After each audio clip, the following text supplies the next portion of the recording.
blind, and it was about 1990, something like that. Columbia heard the record and wanted the band badly. They really wanted to get that band on their roster.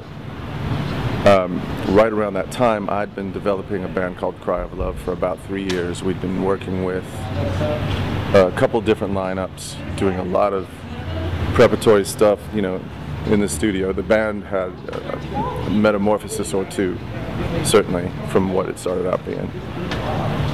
And then the Columbia guys heard that, and then they heard a band that I also kind of assembled out of the most wickedly gifted guys I could find, called DAG. It was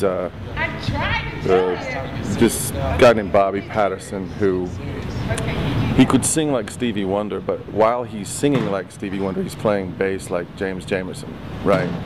Which I have yet to see ever again. It's a dizzyingly talented guy, good-looking guy, great frontman material kind of thing, with a guitar player named Brian Dennis, who looked a lot like Alec Baldwin or something like that. You know, real nice guy. I got Kenny Soul on drums, who just insanely, one of the most inspirational musicians in this entire region, you know. And a guy named Doug Jervey, also an insanely gifted singer, who was a keyboard player.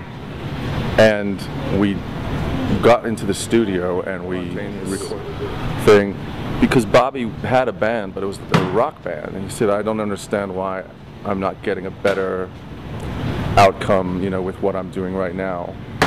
And I said, well, if you'll notice, when you're playing in your cover band and you're covering Rufus or you're covering Stevie Wonder, the crowd response is noticeably different. It's far more extreme. People talk about you all over town.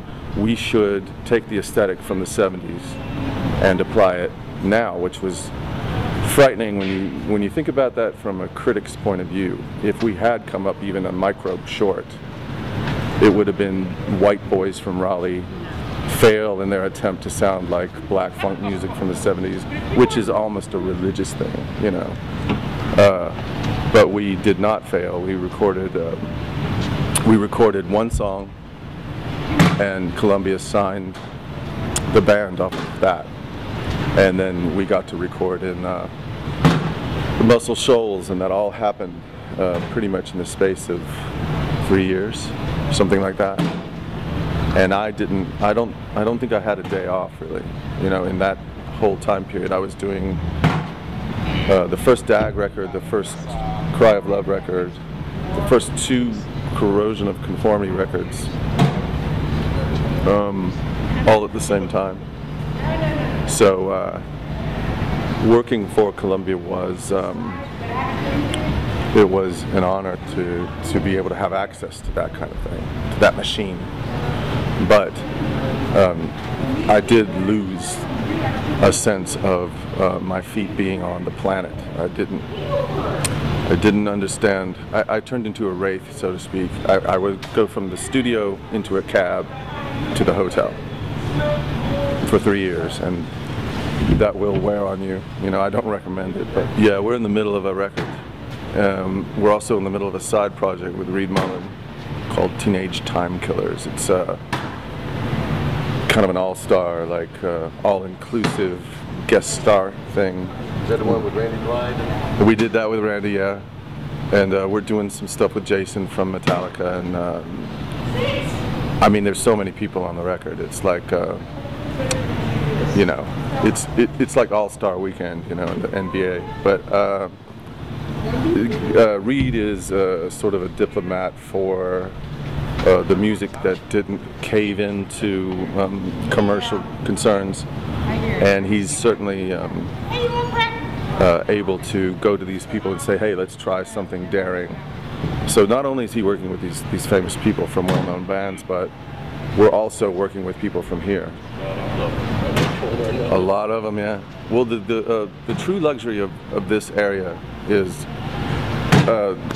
there is Research Triangle Park, there's Duke University, there's North Carolina University, State, there's Wake Forest, all in the middle of the state, basically.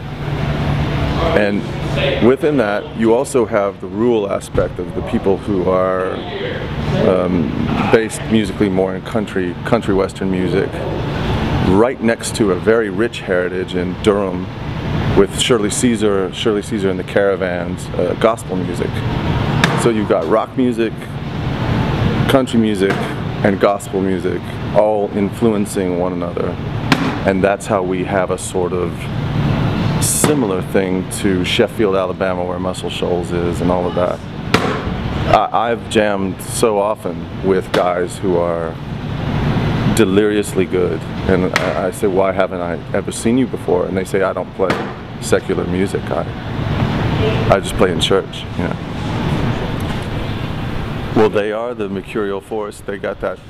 The greatest COC story is they were blowing up all over the nation, and they come home and I see them and they're like, fuck. And I said, what's wrong? I said, man, everywhere else in the nation we're hailed, right?